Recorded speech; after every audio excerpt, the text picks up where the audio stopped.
Hey everybody, welcome back to another episode of Ask Katie Anything.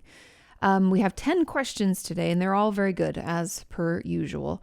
But I just want to check in. How are you doing? How's your day going? Are you taking care of yourself? I know for a lot of people this time is just difficult, and the weather, at least where we're up in Washington State, it's been pretty dreary lately, and you definitely feel it. Like I'm tired at like 10 o'clock. I'm like, is it 1 a.m? I feel very tired. But if you follow me on Instagram, you know I was talking about how I hurt myself sleeping somehow. Like my neck was super, super sore.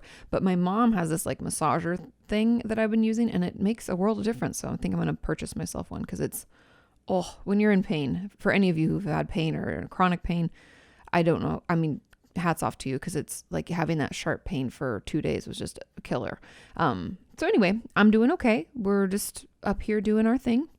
And honestly, kind of enjoying a little bit of the rain. But let's get into your questions. Question number 1 says, "Hey Katie, I wanted to ask for tips on building up emotional resilience and knowing when to self-care and when to push yourself to be productive. Last month, I had something happen with my roommate which triggered me and caused me to have a panic attack in the park and nearly throw up. TMI, I know. And ever since, I've been feeling depressed or burnt out with anxiety, not sure which. And I really want to get back into my everyday routine and working on projects. I'm mentally not feeling sad, but my body feels tired, if that makes sense. Totally makes sense. With more frequent panic attacks and struggling to eat, I should be moving out soon, I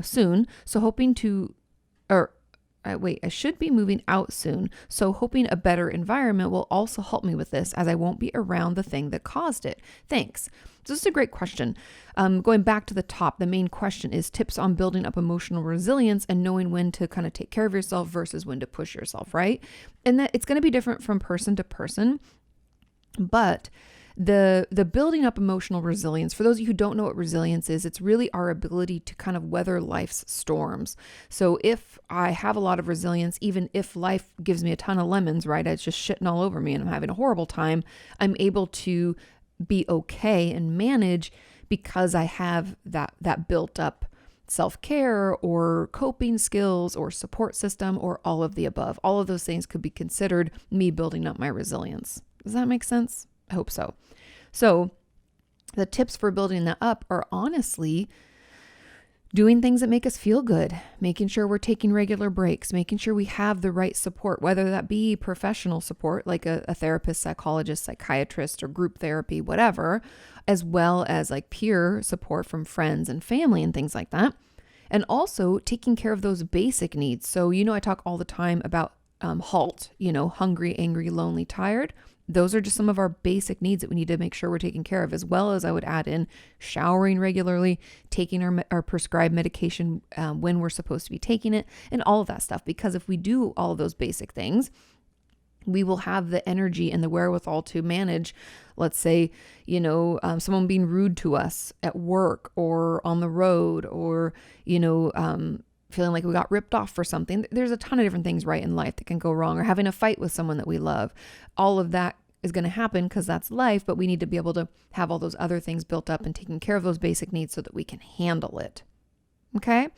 And so doing those things is how we build it up. And for a lot of people, they find journaling to be really helpful as well, using impulse logs. There's a lot of things I've talked about over the years. Honestly, any of my videos where I talk about different tools and ways that we can change, let's say, better manage our depressive symptoms or anxiety or eating disorder urges, self-injury, any of that, I always offer these tips and tools. And each of those tips and tools are ways we build up resilience.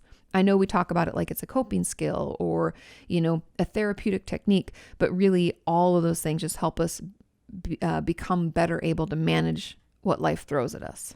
Gotcha? Got it? Okay, cool. Moving on to the next part of the question, where they ask about how to know when you need to self-care versus when to push yourself to be more productive.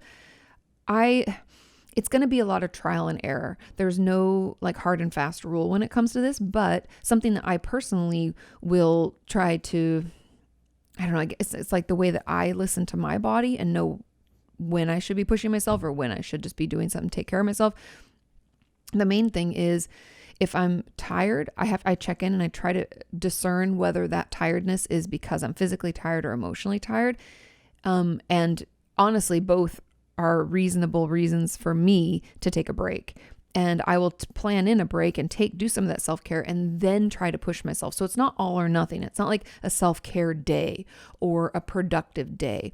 I try to balance them so that it's a little bit of both so that I can continue working for longer. Does that make sense? So it's not, I don't want any of us to get caught in this black and white. I'm either doing all self-care or all productivity.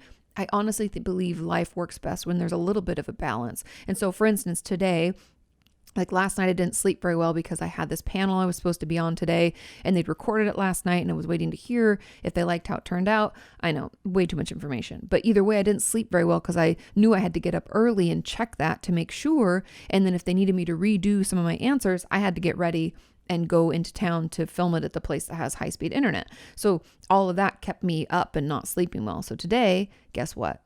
Instead of doing all the things I normally would do, I've cut some of those things off of it and I'm going to take a nap because I'm just tired and I know that. And so part of it is going to be the discovery of yourself and like recognizing when you are too tired and then taking those breaks, tapping back in, trying again to do something that's quote unquote productive. By the way, self-care is productive, but doing something that we would call like working, right? Whether it's schoolwork or work at work, doing some of that and then checking back in. How am I doing? Am I able to do like 2 hours of solid work or 45 minutes? And then I need to take another break. What is it? And we'll have to try. And we're kind of, in a way, it's like walking out to the edge of a property and waiting to see if you run into an invisible fence, right? Because that fence will be our ability to cope with that or do that thing, the energy we have. And so every day it's going to be a different that invisible fence is going to be a different place. And we're just walking up and seeing, oh, I hit it today here. Okay. Take a break. Okay. Walk out a little bit farther. Okay. Well, this time today I went a little bit farther, but there it is. And it's just push and pull. It's just trial and error. And the tricky part is, number one, keeping it out of that black and white, all or nothing. Either I'm being productive or I'm a lazy slob doing, self-care, because a lot of us have judgment about self-care, which rolls into the second part, which is that judgment around it. Because the most important part as we build resilience and our ability to kind of come back from things that have happened is really to withhold, meaning don't judge ourselves. Allow ourselves to kind of figure it out, know that every day is going to be different because of all sorts of factors, food we ate, how well we slept, what other things are going on in our life, when we last had a panic attack, etc. All of that is going to affect us. And so just being patient and non-judgmental as we try that out will be key. Okay, let's move into question number 2. Let me get a little water here. That question is, hi, Katie. I was wondering if you could explain why talking about past childhood trauma makes me feel so much worse. I also wonder why I feel worse now than I did when the trauma happened. And if you hear a little jingle jangle, it's my mom's dog. She's got her collar on. I forgot to take it off. Anyway, it says, why I talk about past childhood trauma makes me feel so much worse. And I also wonder why I feel worse now than I did when the trauma happened.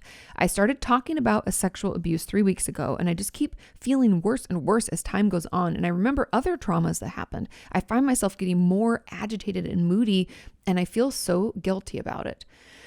Oh, that guilt, right? Turns into shame and embarrassment. It's a whole spiral. Okay, so the reason that talking about past childhood trauma makes us feel worse is that, and also I just want the caveat that it feels worse at the beginning and then better as we process through. So let me explain. A lot of times when we have something traumatic happens, let's say that we were abused as a child, or we were in an accident, or maybe we saw someone in our life pass away. I had a friend in high school that walked in on his brother after he had taken his own life, and that was super traumatizing, right? And so we can have these events that happen in our life, and at the time, it's too much to process. A lot of times you guys will tell me we dissociate, right? It's like our brain pulls that ripcord. Oh, I'm out of here. And it like emotionally detaches us from what's happening so that we can move through it and not have, not be a complete emotional mess. That's why a lot of people, when they call it being in shock, right? During a traumatic situation, will say something like to the police, they'll be like, they're talking really calmly. They're like, so I just walked in, and they're kind of spaced out. And then I saw him in the doorway, and then I dove, and somehow I didn't get hit, and they're just talking about it in as much detail as possible, they can, but they're kind of spaced out and not really with it. And that's because we're dissociated and we're in that state of panic or overwhelm. And when that happens to us, our brain, in order to help us move through it, dissociates or stuffs it down, meaning it kind of hides the memory from us and doesn't put it into what we call like a narrative form or a story. So if you don't know, I've talked about memory being stored like that Pixar movie Inside Out. They do a wonderful job representing it, where they turn every day into these marbles, right? And they roll up these memories into a nice, neat glass marble where we can tell the story from beginning to end. Like I could recall a couple of days ago and tell you pretty much what happened that day. I won't remember everything. And as we track back and back farther, it'll be harder for me to recall so many details, but by and large, I can tell you the story of chunks of time in my life. However, traumas are so overwhelming that we can't actually put them into that marble, right? We can't make sense of it because honestly it can seem nonsensical. I don't know why this happened. I don't remember. I can't explain why this person did that or I did this, right? I feel very jumbled. And so it's like in the process of making that marble, it's like someone bumps us and we drop the marble and it shatters on the floor of our brain and it isn't processed properly. So when we're doing this childhood trauma work or just trauma work in general, it's like our therapist is helping us pick up a broom and sweep up all of those little splinters and working with us to put them back together. Now, when we do that, we are recalling painful information, right? We're recalling a really shitty time, a thing that was super hurtful or overwhelming to our system. And we're looking at it little bit by little bit and trying to glue it together. And those glass shards are going to cut us. They're going to be uncomfortable. We're going to have flashbacks. We're going to feel overwhelmed. All of the things that our brain was kind of holding off for a while so we could move through life and be okay, we're purposefully turning our awareness to it, looking at it, and trying to put it together. So that's why when we first start doing this work and we start working on trauma, it's going to feel worse before it feels better. And it's kind of like any kind of recovery. If you've talked to anybody who has been clean and sober or quit smoking, drinking, anything, quit doing anything that wasn't healthy for them, it's really, really hard at the beginning. Like those first few days, so hard. We feel like we're just white knuckling, like, ugh. And that's the same with trauma treatment. Those first few months, maybe first year or two of therapy, it depends on, I don't want any judgment. Everybody's process is different. So there's no certain amount of time. Okay. But as we're working, it's hard. And then we kind of reach this plateau where it's not as hard as it was, but we don't feel great, but it's not bad.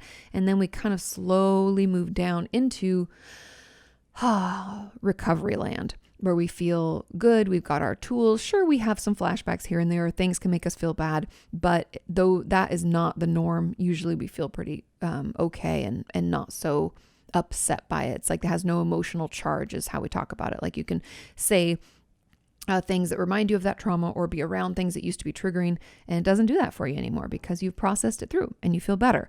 And so that's kind of why when we start doing that work, I hope that kind of helps you make sense of why it can feel worse.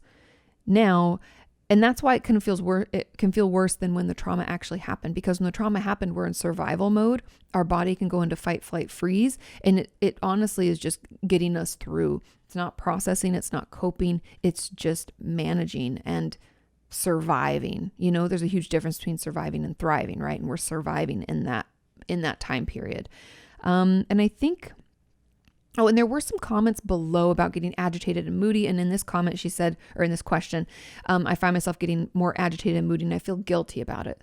So here's the thing is, if we are going back to that first question about building resilience, when we're working through traumas, we're kind of burning through some of that resilience, right? And if any of you are doing that trauma work, I'm sure you can attest to the fact that taking care of your basic needs sometimes while you're doing that work seems impossible. And we can feel very overwhelmed. And so of course, as our resilience we're burning through it and we're doing this hard work and we feel like shit and it's just so stressful and all that resilience we had built up is we're just throwing it at that trauma work.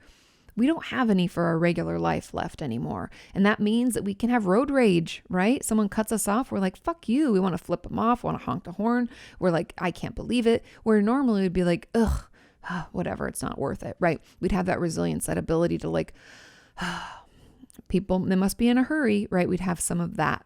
We don't have that when we'd have no leftover resilience. And so agitation, moodiness, super common. And often as a therapist, they take it out on us and it's okay. It's part of our job. We know where it's coming from, but I would encourage you to express this to your therapist that you're feeling this way, that it is worse. You're feeling worse. You're feeling really agitated and moody, and you're taking it out on them and you feel bad about it. And you could apologize, even though I know your therapist is going to say there's no need for apologies. I know where it's coming from, but thank you for acknowledging it. Because I think that is all helpful, and it is possible, just FYI, that maybe your therapist is making you move through things too fast. It's just too fast. We can't do it, right? They might be wanting us to process trauma more quickly than we can. And maybe we feel worse because of that also, or maybe re-traumatized, right? So it's a balance in therapy of challenge, but not over challenge. So mentioning that could be helpful. And yeah, I guess that's really it. And the guilt and the shame and the embarrassment that kind of comes along with all that's happening, I really just encourage you to be aware of it and speak up about it in therapy. It's very normal. It's part of our process, unfortunately. But I just want you to know that I want you to have an opportunity to talk about it, let it see the light of day, because sometimes those things that we feel guilt about or shame about or embarrassment about, once we've talked about them in a healthy, therapeutic way, we realize it's actually not as bad as we thought, or what we said or did, we can understand why it happened. And that gives us a little bit more understanding and less, guilt or shame about it. And so bringing that up, I think, will be really healing and just allow you to recognize and understand just how common that is, and that your therapist probably understands why. Because I mean, if I got paid extra every time someone was mad or mean to me, I'd be a bajillionaire. So don't feel bad about it. Okay. Moving on.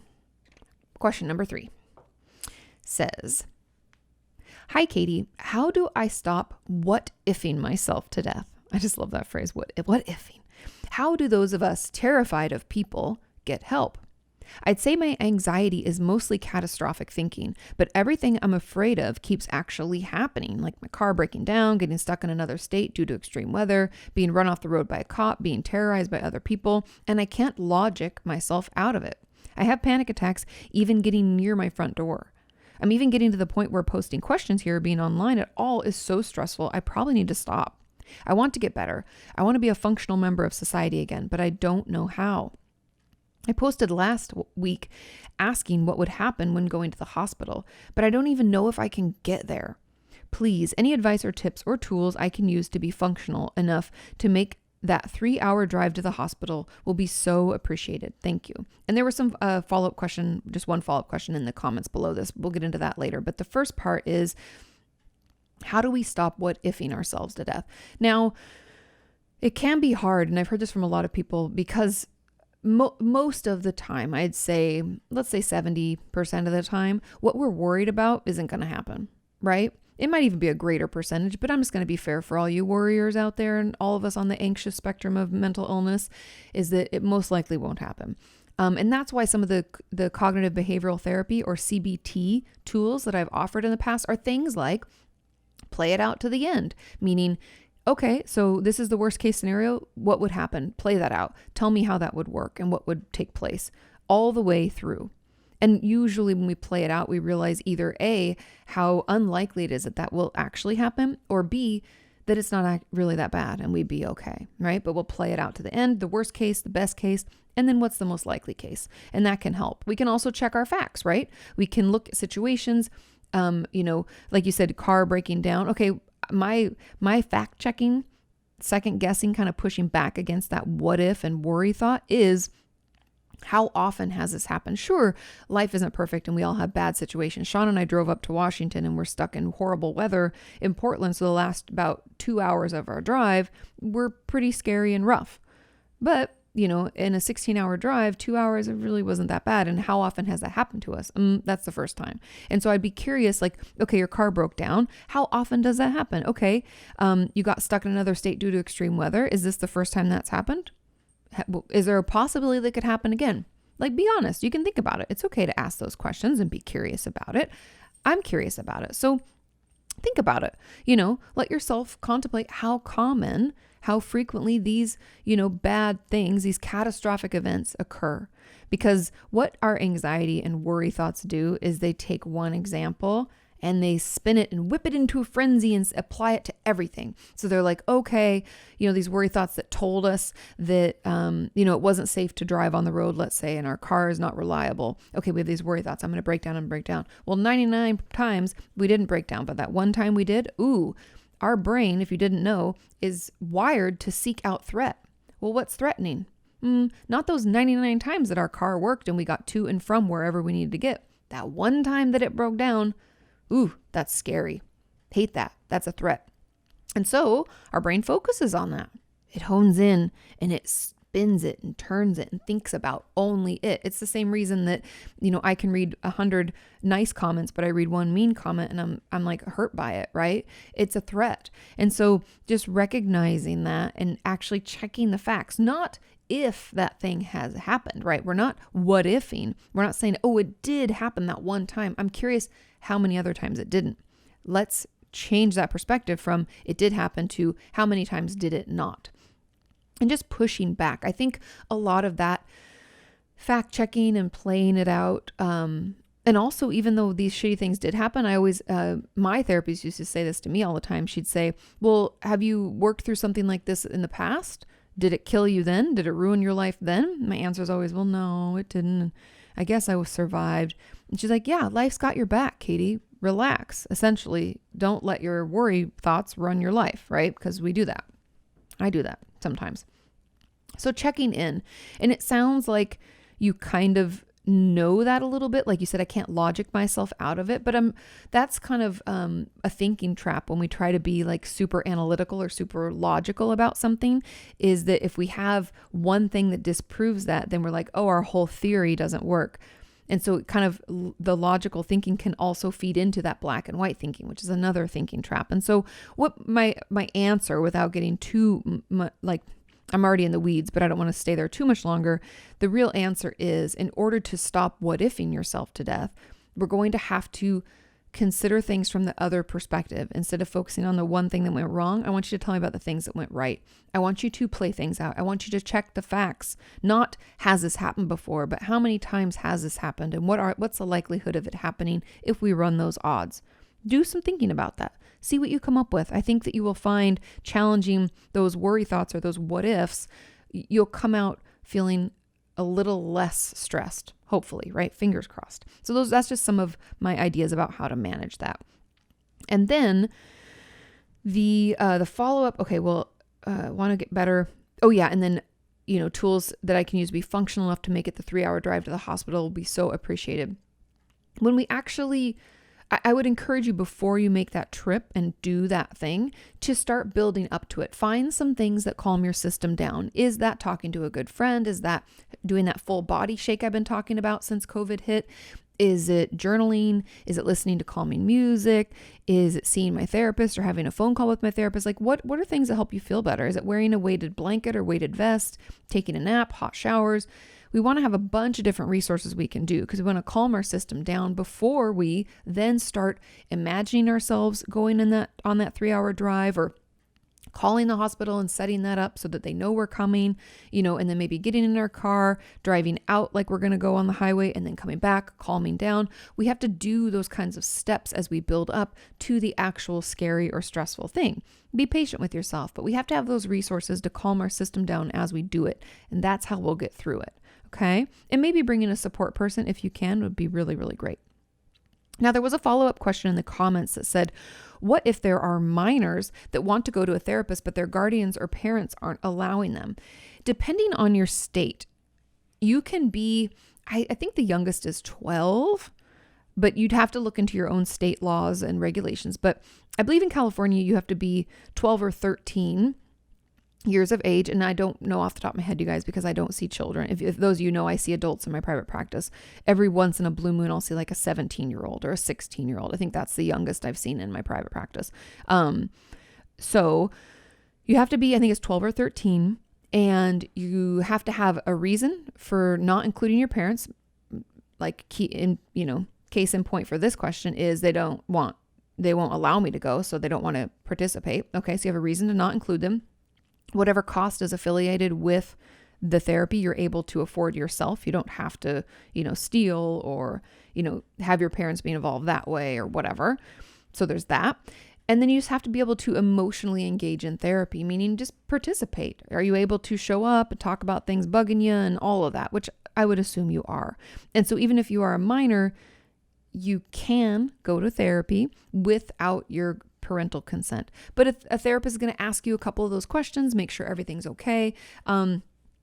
Therapy through school can be really great for that. Seeing a counselor or therapist in school, if they offer it, that's an easy way because it's usually free. So getting that set up could be great too if you're in school. I know COVID has put the kibosh on a lot of things, but hopefully those are open because I know a lot of people are struggling with domestic violence and child abuse is increased while we're stuck in this quarantine / COVID thing. So I'm hoping schools will open to keep everybody safe in that way.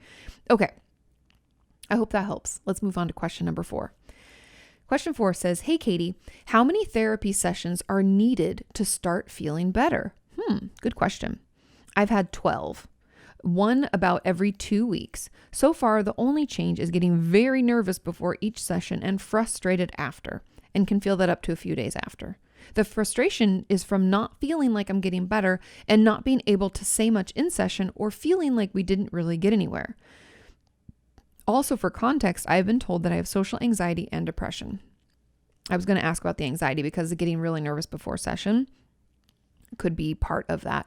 And having to see someone knowing that you're going to have to talk about the things that are hard, it's just uncomfortable for us. And I totally understand. Okay, so how many therapy sessions are needed to start feeling better? Now, this isn't, obviously there's no direct answer, right? Okay, in 6 sessions, you'll start feeling better. The truth is, we need to find a therapist who's a good fit. Now, I'm not saying this therapist isn't a good fit for you because social anxiety can make it hard for anyone to be a good fit for us. And it's kind of like part of us continuing that process and continuing to go.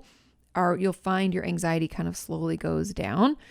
However, if you find your anxiety just only building and you feel worse and worse and worse and worse and you just keep going, that's not good either. And that means we may need to find another therapist. Now, if we have social anxiety, therapy is always going to be a little uncomfortable at the beginning, but we should feel in the grand scheme of things, right? Like we get social anxiety all the time. So you're going to know your levels and what that feels like. We should feel at least a little bit better. We should start to feel a little bit more comfortable, a little bit more relaxed than we do in normal life situations like this, where we have to see somebody else, right? Like maybe we have such bad social anxiety, going to the grocery store is overwhelming. And so we don't like to go, and the buildup of going. And then when we're there, it's overwhelming and it's like the relief that it's done. Therapy should not, it might feel like that at the beginning, but it should slowly start feeling less and less bad. And so that's really what we're looking for at this point. When it comes to feeling better in general in therapy, it's going to depend on what we're working on. But I feel that after a month of sessions, you're going twice a month. So maybe let's say 4 to 8 sessions. We should start to feel some improvement. Now that doesn't mean our problems are going away. And if we're doing trauma work, remember I said it can feel worse before it feels better. Any of that, if we're a gambling addict or shopping addict or if we have an eating disorder, self-injury, that beginning stage is going to be rough, but the therapist and the therapeutic relationship should offer you some extra support, some tools. Even if we're not able to use them fully, we should feel like, I have somewhere I can go and talk about this, which is a relief. We have things that we can do, which is a relief that make us feel better, right? There's some sense of relief, even though we don't feel great. And that should happen after the first couple of months, or like I said, 6 to 8 sessions. I feel like we should at least an incremental decrease in our symptoms, I guess is how I should say it.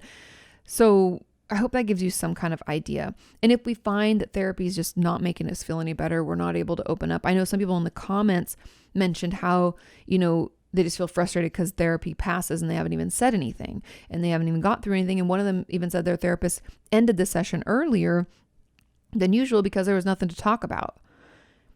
I really want to, 2 things. Number 1, the onus is on us as the patient to talk about what's going on because the therapist can't read our mind, right? And so I've talked about this over the years, writing it down and bringing it in and reading from it, or asking your therapist, hey, can I email you in between session? You do not have to reply, but I want you to have information for the next session or read it in session with me next session. and see if that can work, and they'll do that, because doing that and kind of getting stuff out when we're calm and at home and not in that stressful situation or anxiety producing situation can be beneficial. It can help us open up a little bit more. And those are just some kind of sneaky ways to help us feel a little bit better. And it's just tricky. And I know therapists aren't perfect, but we want to make sure it's a good therapist. I have videos. If you just want to go on YouTube, Katie Morton, good therapist, it should come up. I think it's like 5 ways to know you're seeing a good therapist. Check that video out. That'll help you know, are these things, is this what's happening? So look into that. And then I think, doing your work, asking your therapist of other ways to get the information out there, whether it be email or text or, bringing something in and reading directly from it. All of that's great. And then just being patient with your process, because it does take a little while before we start to feel better. And if you're wanting more homework from your therapist, you can ask for that. Not every therapist automatically jumps to giving homework. I know that that's just my style, but that's not every therapist style. So know that it's completely fine to say, hey, in between session, I'd really love to have something to work on, like an impulse log, or I'd love some journal prompts or some tools I can try out in my relationships, whatever it may be. You can ask for that. And that will, again, help us feel better more quickly, because we're working not just one day a week, or this is one session about every 2 weeks. So twice a month. We can be working more days than that, just a couple more days a week, which would be great. So I hope that kind of helps. I hope that helps tease it out. I know it's not a direct answer. There's no certain number of sessions before you start feeling better. But again, going back to making sure it's a therapist that we connect with and we feel okay with, and then really challenging ourselves to find a new way to communicate when we feel like we can't do it in session. We're going to have to get a little bit creative.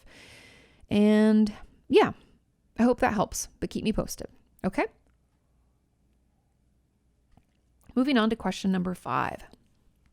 Says, how can you manage feeling like life is a long series of traumas when your diagnosis is Cptsd or complex PTSD? It has been exhausting recently. I feel like I'm really just floating along between traumas, trying to catch my breath. Okay.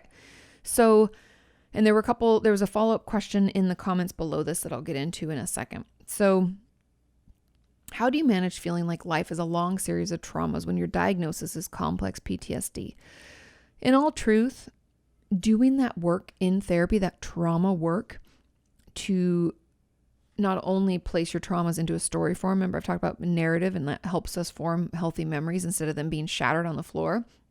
But along those lines, trauma timelines can help, where we start to try to place them on a timeline of our life and kind of make sense of what happened, because without doing that work of like the narrative form and the trauma timeline, it can feel like it's all swirled together in like a mess. And it's almost like this ball of yarn that wasn't rolled properly, and we can't really untangle it. So doing that work can help us better understand our traumas and at least see them for what they were. And then the huge component of how to not be so exhausted and overwhelmed is, again, building up those resources. So building up some, what I call soothing things for our nervous system. I have that whole video. I'd encourage you to look on YouTube, Katie Morton Coping Skills. It's called 25 Coping Skills. And there's 24 that I offer in the video, asking the audience, you, to leave some other good ones in the comments down below. So you'll see in the comments of that video a ton of other ideas. So if you don't like mine, there's a ton of them down in those comments below that video. And I'd really encourage you to click on that video, watch it, and write down some of the things you think might work. Try them out. If they don't work, let's try something else. You can go back to the video, find something else, add it to your list. Cool?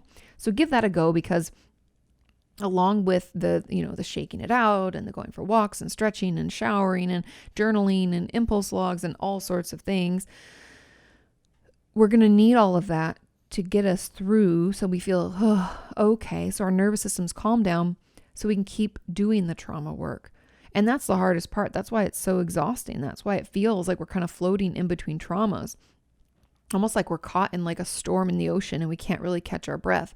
Those resources are like life rafts, and they're not like these huge life rafts. Like, it's not like we can get into a boat and it'll just take us away. They're more like I don't know, kind of like those pool noodles, and you may need like 3 of them to keep you afloat. And if a huge wave hits, you still kind of feel a little underwater. And so we want to gather as many as we can so that we can prop them up under our arms and our head and some under our butt to keep us afloat, under our legs. We want to make sure we've got all those pool noodles to help. Do you guys know what those are? I hope you know what those are. Imagine them just like, I guess another way, if you don't know what a pool noodle is like water wings or something. Think of your coping skills and resources as water wings. And they just kind of keep us above our head above water a little so we can catch our breath.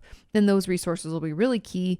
And then doing the work in therapy will also, because we're kind of going through that almost like on the roller coaster where it's like, it's building up and it's really hard and it's uncomfortable. And we're like, oh my God, it's going to peak, and then we get to that and we kind of plateau for a bit and then we start to feel better.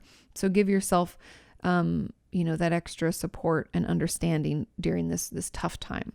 Now, the follow-up question in the comment below this was, how do I not live in fear of my abuser? And I think part of that is, can we completely distance ourselves and cut ourselves off from that person? Hopefully so. And if we aren't able to, there are other things we can do, but that's always my first recommendation is if someone's been abusive to us and really been hurtful and they don't show any signs of changing or remorse or any of that, we don't want them in our lives and they don't deserve to have that relationship. We can always come back to it later. There's nothing to say that it's like cut and dried and you have to cut them out and you can never go back. I'm just saying for your own mental health, your own well-being, it's probably best that we're not around them and we don't see them anymore. And then, I've had tons of patients over the years get restraining orders from people, or different things like that to keep them away. And that can help give us some sense of safety. And then, also, it's like checking your facts because some of my patients are scared of their abuser and their abuser's passed away. The fear and the trauma that we sustain doesn't go away because of that. And I don't want you to think that you can't still fear them even if they actually aren't a threat anymore. That's very common and that's something to work through in therapy. So there's that kind of component. But then there's just the logistical stuff. Like many of you have told me that you've moved. You moved apartments, if you can, you move apartments and nobody knows where you live anymore. You don't tell anybody that still is in contact with your abuser. And that can be really helpful, not letting them know what your phone number is. And again, not engaging with it because I don't want them to take any more from you. They've already taken enough. And so there's that kind of component of the logisticals of it. And then there's really the therapy work. And that's what I've leaned into with a few of my patients over the years. Whether it's a father or an uncle or a stranger that has hurt them, we talk about, that. And some of it can be learning self-defense and some of it can just be, building up our own confidence in our decisions. Because a lot of times when we've been traumatized, we feel like I can't trust my own spidey senses, right? Like when I feel like something's uncomfortable, I don't know if it is. And then I end up trusting other people and that's not safe, right? We can have a really tough time with that. And so part of therapy is like, learning to trust ourselves again, slowly but surely, and having a few key safe people that we can bounce ideas off of. One of those people should be your therapist because they can help you better understand situations and that gut reaction you had and whether that is like a trauma response or whether there's a real threat. We can start working through that. And I know that sounds really difficult and it is hard work, but it does get better. And the more we practice trusting ourselves and doing that thing and checking in and getting, it's weird to say it this way, but it's like we go from not trusting ourselves at all to even a little bit. It makes such a huge change in our life and it can help us feel better, just better in our decision-making process and better as an adult and safer. Does that make sense? I hope that makes sense. I know I'm kind of in the weeds on this, but that will help us feel more in control and take our life back from our abuser. Because the one thing I would encourage all of you not to do is do not allow them, unless there is a credible threat. Like I think they've threatened to stab me or something and you don't want to, where they live, don't be anywhere near where they would if you can. But I don't want us to avoid all sorts of places and make our world get really small, because that's something that I know some evil people, I'll just call them evil because I don't know diagnostically speaking, they could be a sociopath, have antisocial personality disorder, or they could be a malignant narcissist, but they thrive on that control over us where we don't do things because we're afraid of them getting to us. And so our life is all about navigating where they'll allow us to be. And I would encourage you not to give into that and to push back and you go wherever the fuck you want, because that person doesn't deserve to take any more from us, and if necessary, take any legal action that you can, like I said, whether it's a restraining order, whether you file charges or whatever. Take your power back little by little, but it has to kind of start from within. So getting into the therapy is key. Okay, let's move on to question number 6. It says, "Hi, Katie." Actually, let me get a little water here. It says, "Hi, Katie. I feel like my parents are influencing what my therapist thinks of me. What should I do and what can I tell my therapist? For more background context, basically, I called the suicide hotline. Earlier that day, my parents had told me that I would need to start doing less therapy because of money. I had just recently opened up to my therapist about feeling suicidal because it was getting pretty bad, so it wasn't a great time to stop. Basically, that just kind of sent me spiraling. I felt like everything was out of control and therapy is the only thing keeping me above ground, and now I'd rather give up because it just seems too difficult. Among other very negative thoughts about myself and my life. Anyways, later I found an email that my mom sent to my therapist where she pretty much said that I was angry and yelling at her, and I was just calling the hotline because I was angry. I wasn't angry. I didn't yell, and I don't know why she lied. I'm not feeling suicidal right now, and I'm worried that I'll take my own life because I don't have support. I know that it was wrong to read my mom's emails, and that's part of the reason I don't know what to do. Please help." Ooh, okay. This is part of the reason why I don't usually see minors, is because the parents can be the worst. And no judgment on parents out there, because some of you are trying your best and doing your best, but a lot of parents don't do that. And they're a bigger problem than my patients, and it's such a pain in the ass. So this pisses me off because your mom shouldn't be talking to your therapist behind your back. And I would bring that up directly to your therapist. And I know for a lot of people, you're like, "Oh, that feels confrontational. Ugh, I don't like it." It's not confrontational. It's just asserting yourself. It's your therapy, and your mom has no right to do that. And as a therapist, they shouldn't even be keeping that secret. So something that this is how I was taught in school. And I believe every therapist should have this same stance. And it's not like, oh, my stance is the best. I believe my teachers were the best when it comes to this. Now, a rule of thumb when you deal with couples, families, or, a minor child and you have their parents involved, I always sit everybody down at the beginning and say, I am not the secret keeper. This is not a space for you to, because what people try to do is they try to triangulate the therapist. So they're trying to pull the therapist into their already dysfunctional family system, meaning they're going to want me to play the scapegoat role, or the person they tell everything to, but they don't do anything with each other, right? They're going to tell me they're upset, but they don't actually tell the person they're upset with. Got me? So they're pulling me into this relationship that's already unhealthy. And I, from the get, tell them I don't do that. So if you call me out of session, if you text me out of session, if you email me out of session, if you ask me for anything, I'm going to bring it up with the group, meaning, my patient, if it's the minor or the family or the couple, it's going to be brought up first thing at the next session. Period. And that's the only way the therapist can be their best self, meaning the most benefit to their patient or patients. So in this case, your therapist should have told you, and your mother should have emailed your mother right back and said, I am not the secret keeper. I will be letting your daughter or son or whoever know about this at our next session, unless you'd like to let them know first, which I would encourage you to do. That would be the response. And I would have already nipped it in the bud early, like I said, by saying I'm not the secret keeper. So don't tell me anything that you're not, that you can't be the go-between. So you have every right in your next session to tell your therapist, hey, I know I broke my mom's confidence by reading her emails, but I saw that she emailed you and I don't like that. And that's not what happened. And I don't know why she lied. And I'm very upset about it. And then you can even be like, hey, I asked this therapist online. Yeah, that's a thing. I know it's weird, but she does this thing. And I asked her and she told me that therapists shouldn't be the secret keeper. And what does that mean?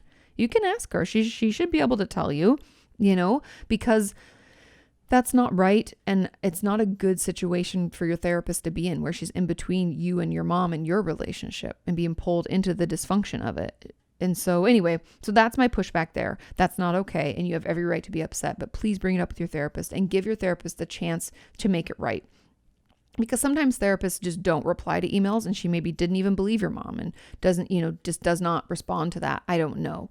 But, we need to make sure that you feel safe in therapy and you know that your therapist is on your side. That's a huge part of the therapeutic relationship, is just feeling like our therapist is on our side and gets us. So there's that. And you can tell your therapist all that stuff. I would encourage you to, pretty please. And then, yeah, just letting your therapist know. I do want to address also the money issue and your parents saying that you needed to lower your number of sessions and you feel like you're going into crisis. So it's kind of like the opposite of things. Talk to your therapist about that and see if they have any, a lot of therapists will work on a sliding scale or offer, 2 sessions for the price of 1, or, give you 1 free session a month. I mean, I've done all sorts of different versions of that with patients over the years, everything from seeing a patient for, like $40 a session because that's all they could afford for a while, or, letting them have 1 free session. This, it just depends on what they need. I've even seen patients for free when they've lost their jobs for a short period of time, knowing that they'd come back on later. We had an understanding this would go on for 4 weeks and then we would reassess. So there's all sorts of things that therapists can do, and there's no shame in asking for it. We all keep room in our schedule for some kind of, for lack of a better term, like a pro bono patient or sliding scale patients, because we get into what we do to help. So I hope that helps. I hope that makes sense. Please speak up. That's not right. And I'm sorry that happened. Some stuff just pisses me off. And that's one of those things that pisses me off. I'm mad at both your mom for sending that email and your therapist for not bringing it up with you or pushing back with your mom, but she may have, you don't know. So anyway, bring it up. Okay. Let's move into, also, because you said you were struggling with suicidal thoughts, there are suicide hotlines no matter where you are. But there also is the crisis text line at 741-741. You can just text, hello, howdy, hi, I'm feeling bad, whatever. And they have some support there. If you're part of the LGBT plus community, the Trevor Project has people who can chat with you 24/7. That's another great resource. Getting some extra support could be really helpful right now. So please reach out and speak up if you're having, real thoughts of suicide and struggling and feeling like you may attempt. Okay. Question number 7. Is it bad for me to want to show my therapist things that I'm proud of? When I make art or music that turns out really well, I want to show her. I don't need to show her in order for me to be happy about it, but hearing her give me praise for my hard work is pleasant and it makes me feel good. Is seeking out positive reinforcement from my therapist in this way harmful? I love this question. It's not something we've talked about before. And the truth is, in and of itself, no, it's not harmful at all. But because this is a therapist and this is therapy, let's get into the therapeutic side of it. Now, when something makes us feel good and we feel the urge to share with our therapist. Now, I've had patients over the years, if I think about it, it's probably been a couple of years, maybe even 3 years now, since I've heard from some of my patients. Now, these are past patients, but they used to email me periodically just to tell me how they were doing. Like, hey, I just wanted to reach out because I got this job, or I finished school, or I got married, or I did this or that, or I finally got my own apartment, or any number of things. And I love it. And there's sometimes there'd be photos attached, and it was super exciting. And that's great. And I love to get that. And I had told them they could keep in touch with me that way when we ended our sessions. And I mean it. And so there's nothing harmful in it. However, it is important that in therapy, we kind of figure out why this is. If there is anything there, there may not be. Sometimes I do want to throw out there that in therapy, a lot of times we want to dig into things and find out if there's like a hidden meaning. A lot of times there is a hidden meaning, but a lot of times there isn't. So don't try to find something that's not there. We just need to be curious about it. It's okay to be curious, right? Not judgmental. So thinking about that, like, considering first, I guess, has anyone else in my life ever really been proud of me? Is that something that I've struggled with? Is not feeling like my parents or caregivers or family in general really acknowledged things that I did and maybe even just told me they were proud? That can have a lasting effect on a child. And we can go out into the world as, we grow up looking for someone else to give us that, whether it's understanding, love, support.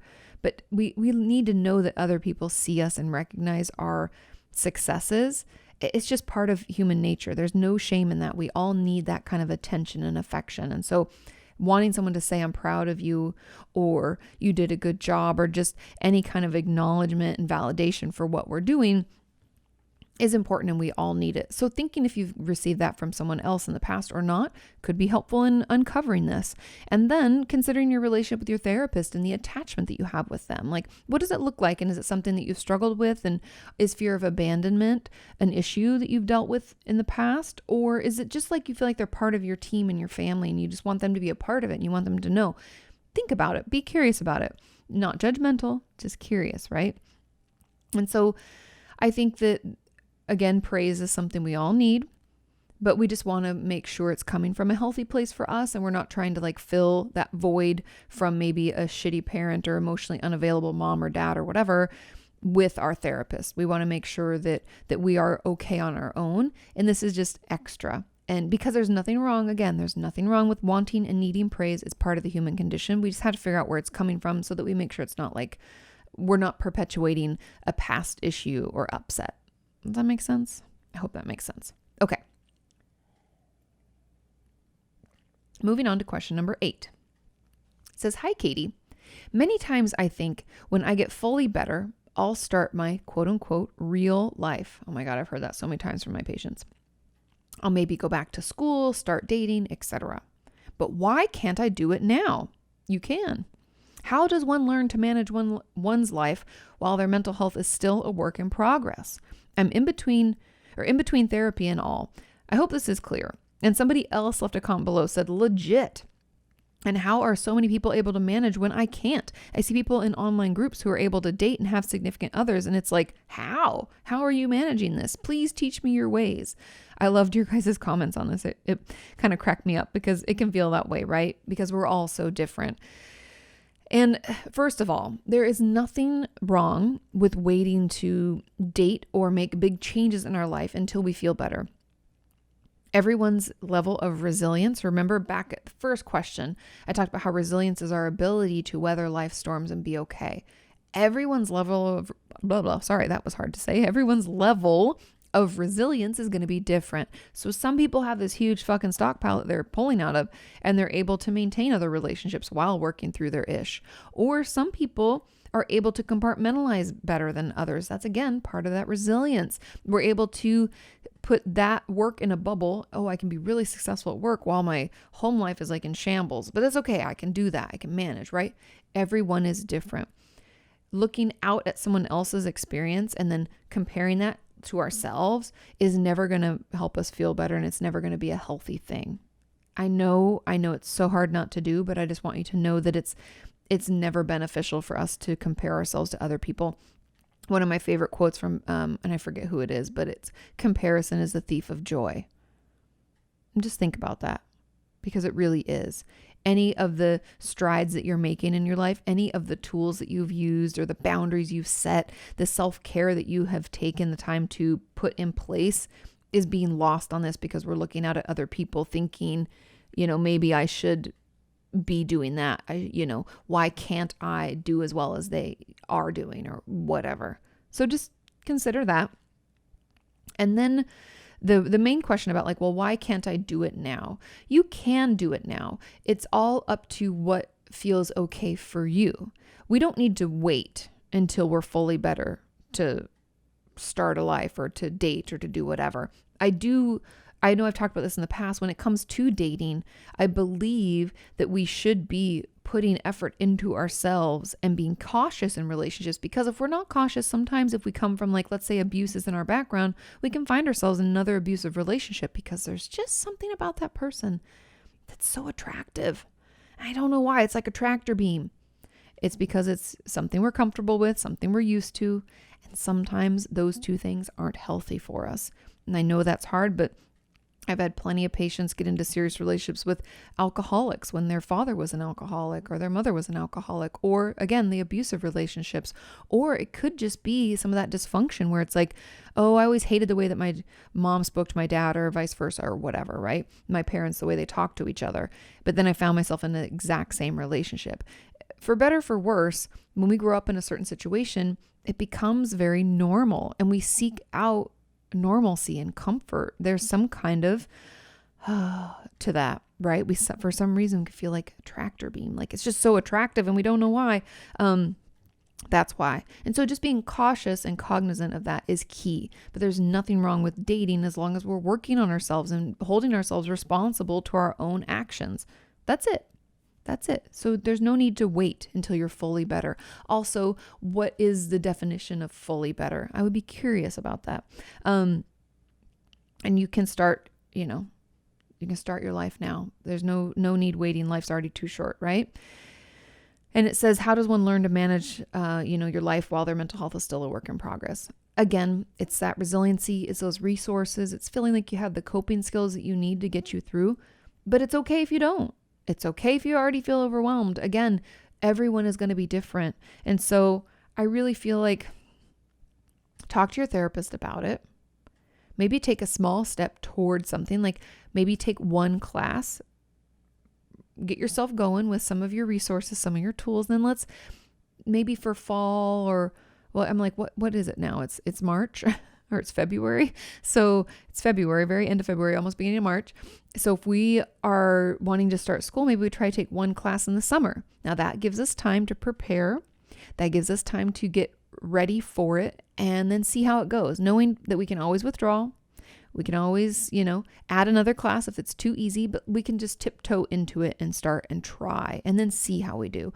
But again, we're going to need those tools and resources to keep us afloat because we need that resilience to keep us from losing it and feeling like we're sliding back into our old unhealthy mental health ways. But we're all works in progress. So just be a little kind and compassionate to yourself and patient as we figure this all out. Okay? But you don't have to wait. You don't have to wait. But if you'd rather, again, no judgment, to each their own. Everybody's different. Okay, let's move on to question number 9. It says, hi, Katie. I'm not actively suicidal right now, and I can recognize that there are reasons to hold on. However, when I am feeling suicidal, I can't see any of those things. I know. Isn't suicide, suicidal thoughts or just depression in general, is kind of like this fog / it turns out the lights. And it makes it hard for us to see anything positive, any hope, any tools to use, any resources, any people, anything like that. Just snuffs it all out. Ugh, it's the worst. Okay. I'm scared that I will hurt myself in the future, even though I can see a reason to live now. Going to the hospital or calling a hotline doesn't really seem to apply here because I'm not in crisis right now. What should I do? Now, I'm going to have a video coming out, and I talked about this in a previous podcast about what is a crisis. And it sounds like you are actually in a crisis. But I will talk about that in a video. And I talked about it in a previous podcast. I want to say it was 3 episodes ago, maybe. And I think someone left in the comments below this which episode it was. So thank you to that wonderful community member.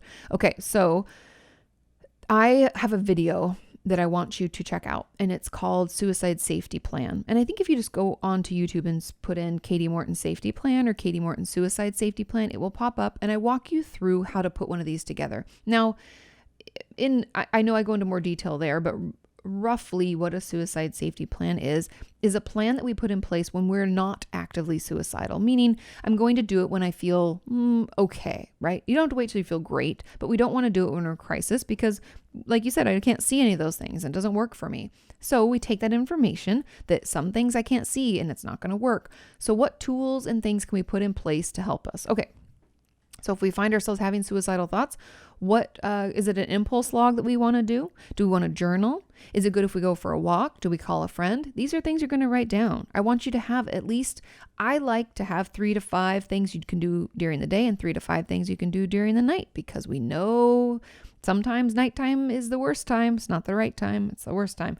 And it makes us, our suicidal thoughts can get worse right at that time. So we want to make sure that we have things in place that we can do no matter what time it is. And maybe we put the suicide hotline down or the crisis text line. And there's nothing wrong with talking to someone when we're just having a bad day. They're there to support, okay? We don't have to be actively suicidal in order to warrant us reaching out. So there's those things. And then, having people you can call and text is very important. And then honestly, one of the last resources should be well, I guess before that should be like reaching out to your therapist and letting them know, doing those check-ins. And the last resource would be, taking yourself to the hospital or calling 911 or whatever emergency services you have and taking yourself in. You can actually even just drive yourself to the hospital if you feel it's safe and check yourself in and say, I'm really struggling with suicidal thoughts and I just need to be on a watch here for a while. Now, I don't really like hospitals. They keep us safe, but they can also not be that therapeutic. So I just want to throw that out there, that it's not always ideal, but it's there if we need it. And I would encourage you to use it if you need it. It gives us that little safe haven for a bit. Honestly, for some of my patients over the years, they've had bad experiences, but some have had great experiences and are really thankful. And it's helped them not only feel better and be safe for those few days, but also get their medication straightened out. One of my patients was having withdrawal symptoms and their psychiatrist wasn't really on the ball as much as I would have liked her to be. And so, going into the hospital was actually helpful in that way. So you just don't know. But those are my thoughts about it. Creating that suicide safety plan is going to be key. I have a bunch of videos about suicide. If you just want to look up Katie Morton suicide, they should all come up. Put that plan together. Try some things out when you're not feeling bad. And if those coping skills don't feel good, ditch them. Find another one. Remember I was talking earlier about that video I have 25 coping skills? Look that one up. That could give you a place to start too, and some other things you can pop into your safety plan to help you be more prepared. But I'm sorry you're feeling so bad. Know that you're not alone. Suicide, those thoughts, those really deep, dark thoughts tend to snuff out any positive things. And so having someone in our life who's at least aware that can remind us of the good things can be beneficial too. And maybe write that in your safety plan. But safety plans are key. Doing them when we're not actively having a tough time is also key. And letting your therapist know about it is important too. So doing all of those things, I really encourage you, do it today. Don't wait. Because it's always best that we prepare. We hope for the best, right? Prepare for the worst, but hope for the best. And so we need to prepare. So preparing ahead of time will help make sure that you are safe and that you won't hurt yourself, because nobody wants that, right? You're important. We see you. We want you here. Don't let those thoughts tell you otherwise. Okay? Let's move on to our final question. Question number 10 says, how does one deal with what feels like a block to making progress in certain areas? I've been working with a therapist on these issues, but I just can't seem to get past them. Things like getting an adequate amount of sleep, for example. I know all the things I should do to help, but I just can't make myself do them. Any suggestions? Yes, I have a lot of suggestions. So number one, when we have a block to making progress in certain areas, I'm always more curious about why we're having a tough time rather than getting us to do that thing. I know you're like, Katie, that doesn't help me make any progress. And then I'm back where I started.